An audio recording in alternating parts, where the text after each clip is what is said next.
आपलं शहर आता स्मार्ट होतंय. मग तुम्ही कधी स्मार्ट होताय? स्मार्ट न्यूजचे यूट्यूब चॅनल सबस्क्राइब करा, स्मार्ट बना. नोटिफिकेशनसाठी बेल आइकॉन पर क्लिक करा. नमस्कार, मैं अनुजा पाटिल स्मार्ट प्लस के आज के बुलेटिन में आपका स्वागत करती हूँ. शुरुआत में एक नजर आज की सुर्खियों पर.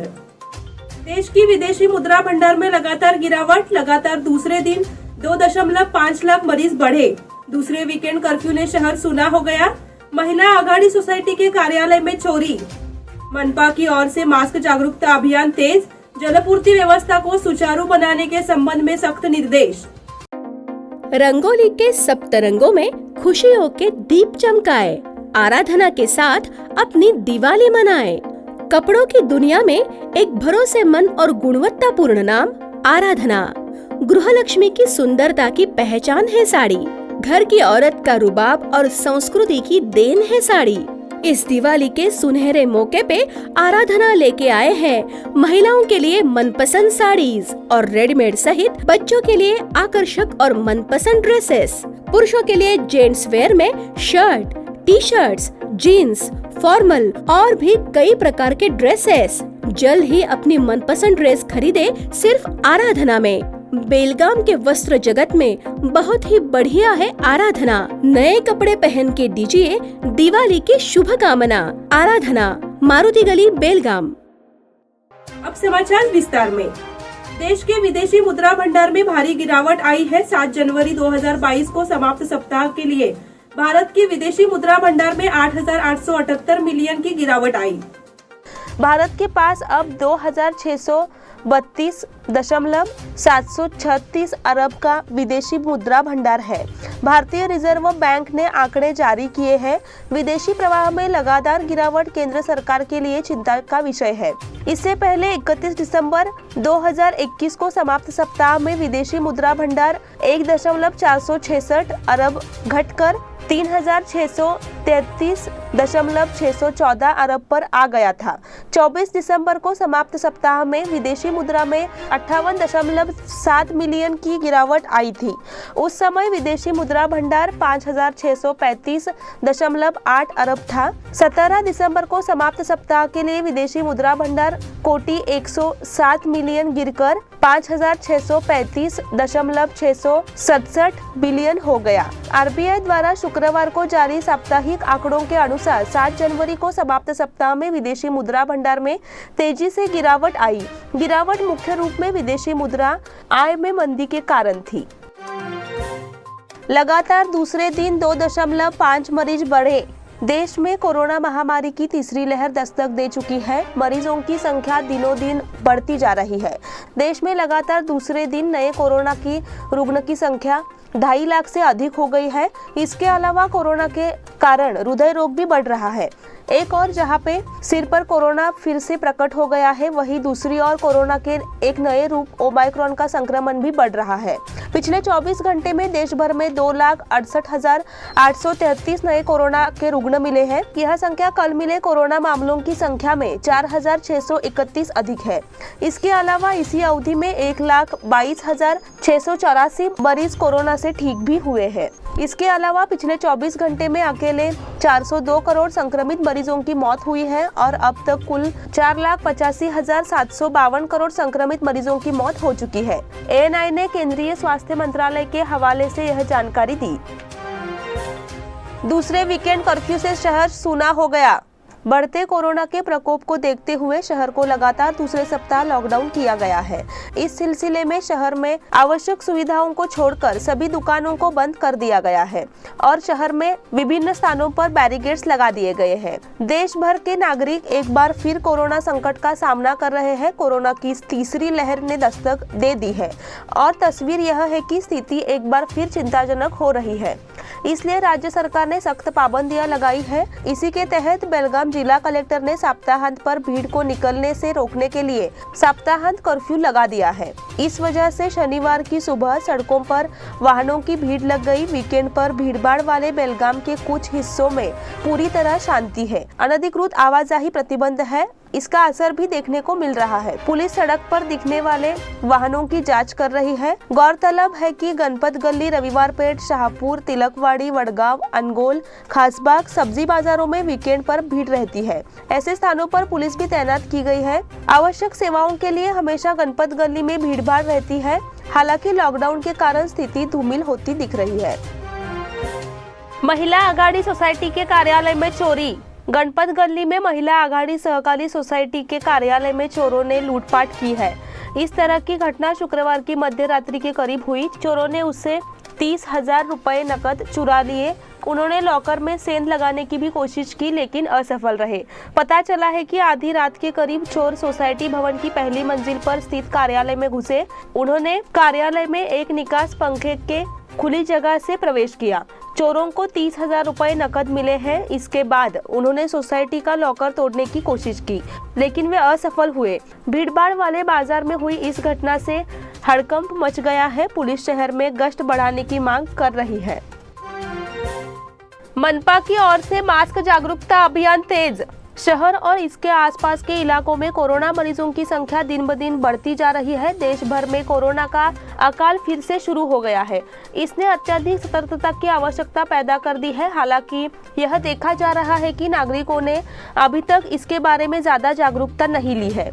इसलिए निगम की ओर से दंडात्मक कार्रवाई की जा रही है, साथ ही एहतियाती कदम उठाए जा रहे हैं।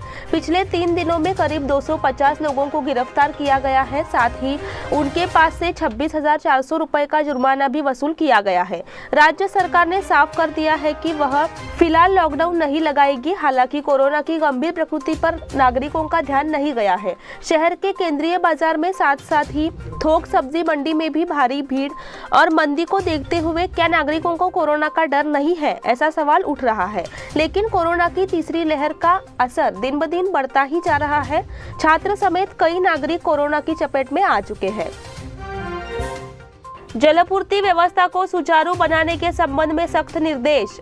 वॉल्वमैन और अन्य कर्मचारियों की हड़ताल से शहर की जलापूर्ति प्रभावित हुई है। इसका कारण हड़ताल और L&T कंपनी के अधिकारियों की लापरवाही है। नगर सेवक और नगर आयुक्त ने चेतावनी दी कि प्रशासन जल्द से जल्द पानी की सुचारू आपूर्ति सुनिश्चित करे, अन्यथा उन्हें लोगों के कोप का सामना करना पड़ेगा। पानी की सुचारू आपूर्ति सुनिश्चित करने के लिए नए कर्मचारियों को काम पर रखा जा रहा है और अगले 8 दिनों में स्थिति सामान्य हो जाएगी।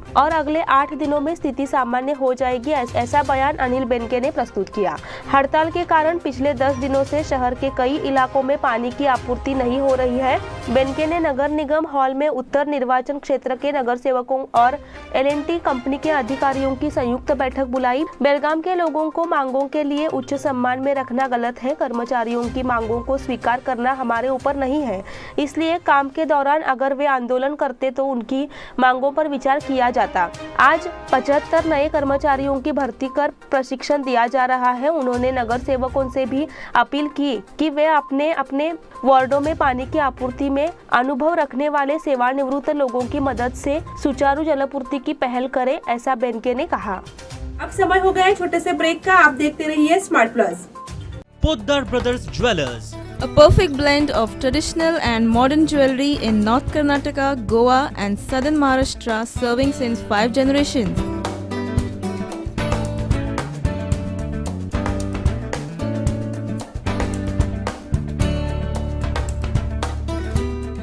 exclusive gold, silver and platinum jewelry showroom.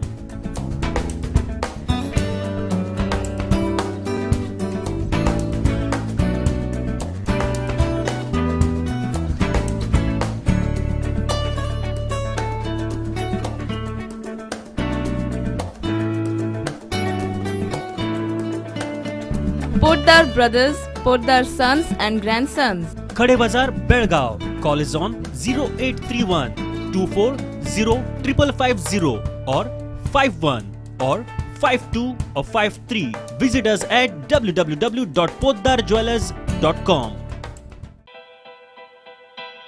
बेलगाम वासियों के पसंद में उतरा उड़ान बार एंड रेस्टोरेंट। सोशल डिस्टेंसिंग का ख्याल रखते हुए हमारा स्टाफ देता है बेहतरीन सर्विस का विश्वास। यहाँ है पार्टी और फंक्शन के लिए 3 आलीशान हॉल, कारपोरेट डिनर मीटिंग के लिए 3 अलग कक्ष, IPL मैच देखने के लिए 3 बड़े स्क्रीन की विशेष सुविधा। इसके साथ ही साफ सुथरा किचन जहां हमारा वेल क्वालिफाइड स्टाफ देता है क्वालिटी और हाइजीनिक फूड की गारंटी।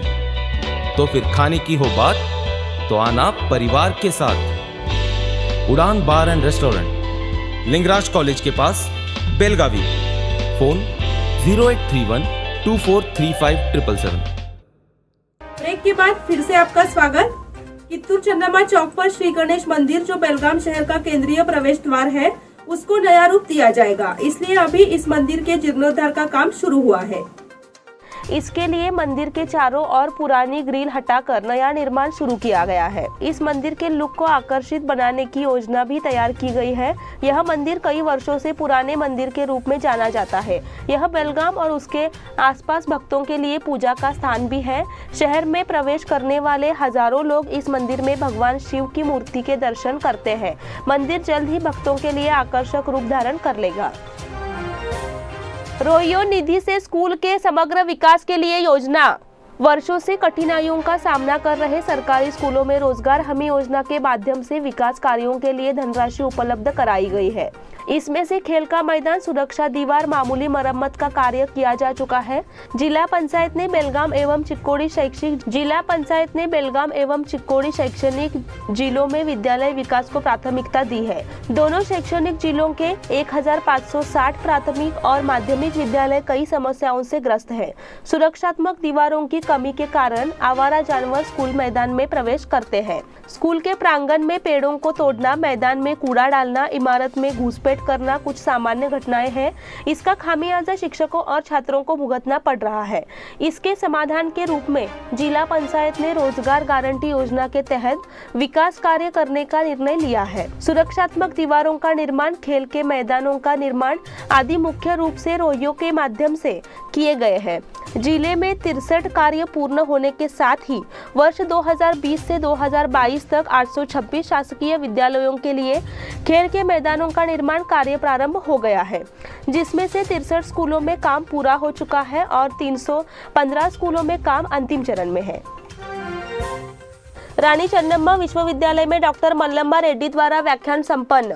रानी चन्नम्मा विश्वविद्यालय के मराठी विभाग में प्रेरणा महोत्सव के अवसर पर विभिन्न विशेषज्ञों के व्याख्यान आयोजित किए गए हैं। पहला व्याख्यान कंप्यूटर विभाग के प्रोफेसर डॉक्टर मल्लप्पा रेड्डी द्वारा दिया गया। इस अवसर पर उन्होंने उपरोक्त टिप्पणी की।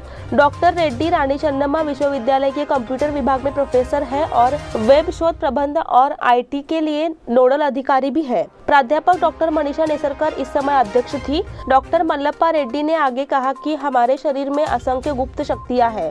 उन्होंने कहा कि इन्हें पहचानना और उसी के अनुसार अपने करियर की दिशा निर्धारित करना प्रतियोगी परीक्षाओं में सफलता का पहला कदम है।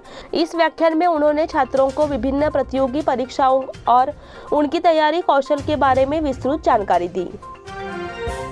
संक्रांति के अवसर पर मनाई गई श्री कपिलेश्वर की मक्खन पूजा। मकर संक्रांति के अवसर पर शुक्रवार को श्री क्षेत्र दक्षिण काशी कपिलेश्वर मंदिर में विभिन्न धार्मिक कार्यक्रमों का आयोजन किया गया। इस रुद्र पथन में सुबह रुद्राभिषेक, पंचामृत अभिषेक, शाम को महाआरती का आयोजन किया गया। मंदिर के पुजारी नागराज कट्टी ने सभी अनुष्ठान किए। उसके बाद मंदिर के सेवक सचिन आनंदाचे, गणेश देवर और राजू पाटिल ने पूरे शिवलिंग की मक्खन से पूजा की। साथ ही इस पूजा को तिल के प्रयोग से आकर्षित ढंग से सजाया गया था। इस अवसर पर मंदिर अध्यक्ष सुनील बाळेकुंद्री, राजू भातकांडे, अभिजीत चव्हाण, राहुल कुरने, विवेक पाटिल, संजय मुंगटकर, विठ्ठल पाटिल, दौलत जाधव सहित अन्य भक्तजन मौजूद थे। पांगुल गली स्थित अश्वत्थामा मंदिर का मुखौटा मंदिर को सौंपा गया। दिसंबर के पहले सप्ताह में चोरों ने बेलगाम में मंदिरों को निशाना बनाया। उन्होंने पांगुल गली में अश्वत्थामा मंदिर के दरवाजे का ताला तोड़कर मंदिर में प्रवेश किया था और अन्य वस्तुओं को हटा दिया था। पुलिस ने चोरी हुए अश्वत्थामा देव का चांदी का मुखौटा बरामद कर कानूनी औपचारिकताएं पूरी कर अश्वत्थामा मंदिर पंच समिति को सौंप दिया। मार्केट थाना फौजदार विठ्ठल हवन्नावर ने मामले को पंच मल्हारी कुऱ्हाडे, अरुण मुदगेकर, सतीश अनगोळकर, राम मुचंडी और रायमन वॉज को सौंपा। बढ़ती ठंड ने ग्रामीण इलाकों में जीवन अस्त-व्यस्त। तालुका के ग्रामीण इलाकों में पिछले 3 दिनों से मौसम जम गया है। हवा में गर्दी गायब हो गई है और दिन भर ठंडी होती जा रही है। बदलते मौसम से ग्रामीण परेशान है और सर्दी, बुखार और खांसी के मरीज की संख्या में इजाफा हुआ है। नए साल की शुरुआत के बाद से मौसम अचानक बदल गया है। पिछले 2 दिनों में तापमान गिरकर 8.6 डिग्री सेल्सियस हो गया है। रोजाना कोहरे ने ग्रामीण इलाकों में ठंडक दे दी है। कोहरे ने ओस बढ़ा दी है और कुछ देर बाद कोहरा पाले में बदलता जाता है। बढ़ते कोहरे के कारण काजू और आम उत्पादकों पर असर पड़ने की संभावना है। अस्पतालों में भीड़ बढ़ गई है। हालांकि कोरोना के प्रकोप में मरीजों की संख्या बढ़ने के कारण कई लोग इलाज के लिए डॉक्टर के पास जाने से भी डर रहे हैं। कुश्ती प्रतियोगिता में बस्तवाड़ की लक्ष्मी पाटिल ने जीता गोल्ड। गांव बस्तवाड़ की रहने वाली लक्ष्मी संजय पाटिल ने हरिहर में महिलाओं के 55 किलोग्राम भार वर्ग में स्वर्ण पदक जीतकर बेलगाम को मशहूर कर दिया। इस उपलब्धि की उनके क्षेत्र में सराहना हो रही है। लक्ष्मी पाटिल ने मंगलवार को गांधी मैदान हरिहर में आयोजित कुश्ती मैदान में 55 किलोग्राम भार वर्ग में जीत हासिल की। इस प्रतियोगिता में विभिन्न तालुकों और जिलों की महिला पहलवानों ने भाग लिया। बचपन से ही खेल की शौकीन लक्ष्मी तालुका और जिला स्तर पर कई कुश्ती मैच जीत चुकी है। 10वीं कक्षा की छात्रा लक्ष्मी हल्याड़ में DYES स्पोर्ट्स हॉस्टल में प्रैक्टिस कर रही है और उसके कोच तुकाराम घाड़ी है। लक्ष्मी के पिता संजय पाटिल किसान है और उनकी बड़ी बेटी शीतल ने भी राष्ट्रीय स्तर पर स्वर्ण पदक जीता है। मानस स्पोर्ट्स ने जीता फुटबॉल टूर्नामेंट। मानस स्पोर्ट्स डेवलपमेंट एसोसिएशन ने हल्याड़ फुटबॉल क्लब द्वारा कारवार जिला फुटबॉल एसोसिएशन और कर्नाटक स्टेट फुटबॉल एसोसिएशन की मंजूरी से आयोजित महिला फुटबॉल टूर्नामेंट जीता। इस प्रतियोगिता में बेंगलोर, धारवाड़, मैंगलोर, हल्याड़ और बेलगाम की 8 टीमों ने भाग लिया। League cum not out system में 4 टीमें 2 ग्रुप में खेली। इस बार पाटिल ने टीम के प्रबंधक के रूप में काम किया। टीम का मार्गदर्शन फुटबॉल कोच रविशंकर मालशेट और मानस नायक कर रहे हैं। खशाबा के जन्मदिन को महाराष्ट्र खेल दिवस के रूप में मनाया जाएगा। देश का पहला ओलंपिक पदक जीतने वाले खशाबा जाधव के जन्मदिवस को महाराष्ट्र खेल दिवस के रूप में मनाया जाना चाहिए। इस साल कोरोना की पृष्ठभूमि में शनिवार को यह दिन ऑनलाइन मनाया गया। कुश्ती महासंघ के प्रवक्ता संग्राम कामले और खशाब के बेटे रंजीत जाधव इसके लिए प्रयास कर रहे थे। केंद्र सरकार ने हॉकी के जादूगर मेजर ध्यानचंद के जन्मदिवस को राष्ट्रीय खेल दिवस के रूप में मनाने का फैसला किया है। इसके तहत यह दिन मनाया जा रहा है। उप मुख्यमंत्री अजित पवार द्वारा मान्यता दी गई है। श्री छत्रपति शिवाजी महाराज क्रिकेट कप प्रतियोगिता। शिवसेना क्रिकेट क्लब ने सोमवार को एक गांव एक team limited over Shri Chhatrapati Shivaji Maharaj cup cricket tournament का आयोजन किया। इसकी शुरुआत 17 तारीख से मुदगा में होगी। विजेता टीम को 55,555 रुपए नकद और श्री छत्रपति शिवाजी महाराज कप, जबकि उपविजेता को 25,555 रुपए नकद से सम्मानित किया जाएगा। इसके अलावा श्रृंखला के विजेता को स्पोर्ट्स साइकिल, सर्वश्रेष्ठ बल्लेबाज, सर्वश्रेष्ठ गेंदबाज, सर्वश्रेष्ठ विकेट कीपर, सर्वश्रेष्ठ कैच, टूर्नामेंट में अनुशासित टीम और हर मैच में मैन ऑफ द मैच का पुरस्कार दिया जाएगा। इसी के साथ स्मार्ट प्लस के आज के समाचार यहीं पे समाप्त हुए। धन्यवाद।